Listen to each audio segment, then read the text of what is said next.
Hello, everybody. I'm Everton de Oliveira from the Groundwater Project. And we also have another great book that I'd like to bring to you. We have done such a great job, and some of the books that we present to you are especially fine. Some of them makes me really jealous that I didn't have that opportunity to use it when I was a professor. Come on, you guys that are teaching and learning now have so many good products that you can use and you can learn and you can test your knowledge. I'm learning from the books, and that particular one was very good for me. I love that. So I bring to you today here Laura Toran. Laura is Wick's Chair in Environmental Geology in the Earth and Environmental Science Department at the Temple University in Philadelphia. Well, you may read her whole CV at the book, but that's not the most interesting part. The interesting part is the book itself. It's very, very well prepared. She brought to us a nice job. So, welcome, Laura. The first question for you is easy. Why care so much about groundwater contour maps? This is for the person your book is addressed. Why you came up with this idea? Well, you sort of explained it in your introduction. As a teacher, I found there weren't enough exercises using head in the books that I was using over the years. And I think this skill is one that students end up needing when they get on the job, because maps, and in plan view maps in particular, are a key element of environmental reports. So I Yes. started creating exercises for my students, and this book is the compilation of those exercises. That's very nice. I personally, I had a lot of trouble creating that. I'm not very creative on using those things. You've done a fine job on that. So how I was the book looked at a lot of organized? maps. I know. And so how was your book organized so the beginner, could best profit from the pace of the book? Yeah, so one reason that head maps show up in so many environmental reports is that people are trying to track contaminant plumes. I wanted my book to end up there, but with a really firm foundation before we tackle something complicated like plumes, which have consequences for decision makers. So first you need to understand head, and you need to understand it in 3 dimensions, even though our brains are kind of wired to think in 2 dimensions at a time. So you need to know how head maps are constructed. You need to understand possible sources of error, and you need to understand their uncertainty. And all these topics, from what head is to how we construct things, is covered in chapter 2. Another important concept is underscored in the 3rd chapter, is that there's a specific pattern to how groundwater flows. And the saying I like to tell my students is, what goes down must come up. It's kind of reverse of gravity. But groundwater gets recharged, and then it moves along, and then it gets discharged. And so if you have a map that doesn't tell that story, that the water's coming in someplace, moving along, and going out someplace, you might need to go back and figure out what's wrong with your map or what's missing. Then finally, in chapter 4, we start looking at plumes and finish with a real world example that puts all these things together. You notice I didn't mention in the 1st chapter, what I did in the introduction was point out all the other groundwater project books that help you understand some of these basic principles, and where you can look for more information on topics that I mentioned more briefly in my book. I didn't want so much text that students would get bogged down and wouldn't try out the exercises, because I think those exercises are really important to help them build up their skills. So that was kind of my philosophy and how I could put the book together.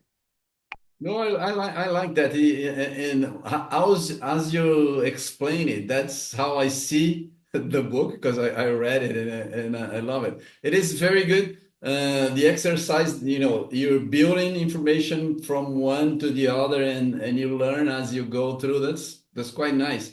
Very good. So I have a question for you. May I screw up my interpretation by choosing the wrong type of monitoring well? Because this is important. It's right at the beginning of your book. And why can I make such a mistake by choosing a wrong monitoring well? Yeah, this is a really interesting question, and we don't ask how our interpretations are affected by measurements enough. So you're basically saying, how does my True. measurement affect what I see? So in the case of wells, the well can give you a lot of information about your geologic setting. It can tell you what formations you've encountered and where you can expect aquifers and aquithards. But knowing your setting can also help you to figure out where to drill. So you need to figure out how deep to drill, how many wells, and what your open interval should be. So there's a place where I gave some examples of how you might mess up. If you have a really wide open interval, that is a hole that's open to a lot of the geology. It gives you information about the geology, and we also use big open intervals if we're concerned with water supply. If you have a narrower open interval, it's better for monitoring because you're sampling at one point. And where the heads are varying vertically, you need to monitor at a specific depth. In addition, for sampling, a wide open interval is going to perhaps dilute your chemistry, whereas a narrow one will give you an isolated sample. So you need to know which you have. When we look at a 2D map, we see dots on that map, and it just says there's a well there. It's up to you as the user of this map to figure out what your open interval is. And sometimes you need to mix data from both sources. You got to use that in your interpretation and include it in maybe some of your uncertainty. So these are some of the ways that I think how the well is constructed and how it's placed can affect our interpretations. Yeah, that's true. That's true. It is sometimes people just, they look over that information, and it's so important for us to understand, especially as you mentioned, if we have, and when you're a bit more trained and you close to some, or you have a feeling that you might have vertical flow, right? Then you have to be really concerned of the kind of well that you're using, right? Yeah. That could And, be, and like I said, when you're looking at a map, the well is a dot on a it's a map, dot, but that exactly. dot means a lot. There's a lot of information there. Exactly, exactly. So for a trained eye, contour maps tell us a lot, like you mentioned, tell us a lot about the groundwater flow. Really, how you believe that someone will develop this eye from working through your book, through the exercises? So a lot of the exercises in my book are based on real world maps from the US Geological Survey. And I got a big thank you to the USGS for publishing so much information on groundwater. But because these are real world maps, you can gain a lot of practical understanding. You see what people put on maps, you see things that really happen in things that you might really encounter. Then the questions I ask are intended to guide you to think about those maps and interpret them. Look for those places where recharge is occurring, and look for where it's discharging. Look for the story that those maps tell you. One of the things that I really hope is that students will try the exercises before jumping to the back of the book to read the answers. Because I think it's really important that you make a few mistakes and learn from them rather than just reading. Don't just do things with your eyes. Get that aha moment when you go, oh, now I get it. You're often asked to do things on the job that you have to teach yourself. And I think these exercises can be good practice for that, with the safety net of being able to check your answer, because all the answers are also provided. Yeah, no, I really agree with you. As you see, I of course I wasn't practicing on all the exercises. I just read them through, but I've been working with that for so long. Maybe I can, you can You can excuse me skim for a that. little You bit, can but I'm excuse me hoping for that that. students will, yeah, take the time to look at the maps. They're very rich in information. And I They thought a are. lot about the They are. questions that I Yeah, asked. I can tell you because I know that you put a lot of time choosing the good ones because they're very important. So one aspect, let's look for another way, and that's something that happens for people when they are learning the hydrogeology, or they're young. You go to a field, then you have to place your wells, right? So uh, after people are, they go through your exercise, how do you think they're going to develop their confidence on where to place your wells when coming to a new site? And how is this so? Yeah, so again, I think because they're real world maps and you see what other people have done, it sort of gives you a chance to see where you got information and where you might have a few gaps, where you might be a little bit puzzled about what's going on. And so one of the things I tell my students is we never have as much information as we want in groundwater. It's hidden Perfect. underneath the ground. We never have enough wells. And so learning to interpolate between the places where we have information and learning when we just really need a little bit more, I think you get that by looking at practical examples. Um, so that's kind of my guidance. I don't think in words I really talk about how to place wells, but the hints of it are all throughout because of the use of maps and maps that were developed with real wells. It's true. That's true. I had that question for you because when I was teaching, and especially when I was teaching people, I have a company as well, and I have to help people do field work. And I always go there and try to help them have the conceptual model in their minds before drawing the wells, right? Of course, the first one without any wells, we're bound to make a lot of mistakes, right? Because you're just guessing, right? But at least we, after we have the information that you provided on your book. We can anticipate, for example, well, I'm closer to a creek here. Well, that might likely be a discharge area, right? So I might be seeing vertical flow, or I'm close to a water divide. I'm on a higher position, so same way, and so on, right? Or we can get some feelings from the geology if we have enough Yes. information. Yeah, And and I that, think one of the things that I tell my students is that you can tell the difference between somebody who's had some training and someone who hasn't in a couple of ways. One is their ability to think in three dimensions. yeah, And we have to train ourselves to do that. It's not certainly, totally intuitive. yeah. So I hope I provided enough examples where you had to think vertically and horizontally and then vertically and kind of flip your mind back and forth. The other thing is to have a picture in your head, like you said, a conceptual model before you go out and constantly be testing that. It requires a bit of geologic knowledge. I think that's why groundwater so often is taught in geoscience departments is Yes. you need that a little bit of background information of that intuition of what could happen that geology provides. Yeah, that's true. That's true. Let me dig a little bit deeper into the plume. We haven't talked because I know that we haven't talked a lot about the plumes, but if we do know the flow, right? Or if we have enough information to have you know, uh, a well understanding of the flow, plumes are much easier, right? Yeah, what I tell my students, because sometimes they want to jump in and do something with contaminants and plumes right away. And I try to point out, if you don't know what groundwater is doing, you don't know what that plume is doing.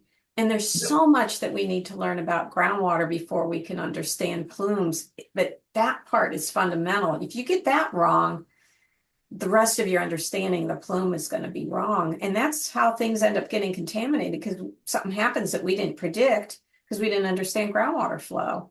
True, true. That's exactly the point. People they so concerned about concentrations and trying to put concentrations in the map. And if the flow is wrong, they'll never fix the problem, right? Yeah, and so often flow is tied to things like hydraulic conductivity, and you're going to Yeah, need to understand that to understand your plume, um, because then that forces you to think about aquifers and aquatards and then porosity and other characteristics of the aquifer and aquitard that can help you understand what might happen to the plume in terms of these more complicated things like dispersion, which is not the main topic of my book. But if you don't know groundwater flow first, you're not going to understand dispersion. No, definitely not. I can tell you, I have some good examples because you get so, let's say, uh, I don't know, accustomed to the idea of developing this groundwater flow model into your mind. So when you arrive on a new location, you're already looking for hints or and how the groundwater is moving or behaving in this place. So it's typical for us professionals in the area. But the fun thing is that sometimes we are completely wrong, right? This is the Yes. interesting thing because you expect Especially a if lot. you don't do, yeah, I think especially if you don't do any field work. Exactly. If you're doing it all from your desk, you can Exactly. get, No, but not only. I have two examples that I always I was really surprised. Once I went to a place in Bolivia in the Andes there. It's a city around a very nice lake, right? mm, Well, lake for us, we always thinking about the contour maps and the flow lines. And it was just a lake that had no connection with groundwater. Because just clay on the bottom of it is just yes. and then you go Oh, there and you look for a well and you don't get the water because it's about 100 meters deep, right? It is, that's groundwater. There's no I relation love with it. this thing. I give my students an exercise like that, and it's contoured, and the contours don't point toward the lake. And I put in big letters, draw flow lines, but don't draw them quickly. Look at your contours. And they almost always draw the flow lines toward the lake because Exactly. they've been trained. But you really do need to look. I didn't include that exercise. It just didn't make it into the book, but Yeah, no, but it was yes. on my list. Yeah, no, yeah, and another time so we had a lot of wells on a hill like this, and the hill was quite steep. Hmm. And there was a big it was a river down there, but not too far, maybe less than 100 meters. It was very close. Hmm. And we put a well close to the river just to check we check the relationship Yeah. with the and no water in the, in the well. Oh, Oh, yeah, yeah. That's a little more unusual. that's very unusual. That's very unusual because you expect the river, especially in a humid area, we expecting it to be gaining water from the aquifer. That's what we expected, and it wasn't Right, happening like that. So right. there's no way we can guess everything, right? So never be You so can't. sure. Never. And I think one of the things that I like about looking at real maps is that you see the possibilities. Yeah. You can learn, it's a way of kind of learning without having to do everything in the field. Somebody's already done it and they're showing you. So you can Yes. show them things like this on a map and hopefully kind of this people looking at the maps are picturing themselves out in the field. That's true. That's true. But it's a good thing. And in the end, I really enjoyed your book. It's so nice, Oh, thank and you. I'm pretty sure it's going to be very useful for people. That's one of the things I like about the groundwater project, and it allows us to have books like yours, because otherwise you wouldn't be able to put together all this nice information that you selected. It's hard to publish, and now we have this possibility. So congratulations for a very nice job. And please make your final Well, considerations. well, I think what we've been talking about is that instructors will find helpful exercises for their students, and things that they can use in their classes. And that's what I really hope for in this book. I think a good question can intrigue students and that by using maps from real places and asking questions that they would encounter out on the job, I'm hoping they'll make groundwater more interesting to students. I also want to point out that I really admired the groundwater project book, Conceptual and Visual Understanding of Hydraulic Head by Cohen and Cherry. And they had they gave a really nice three-dimensional description of groundwater flow. And I wanted to complement that book with more map view 2D maps. So what I'm hoping is that students will read these two books together.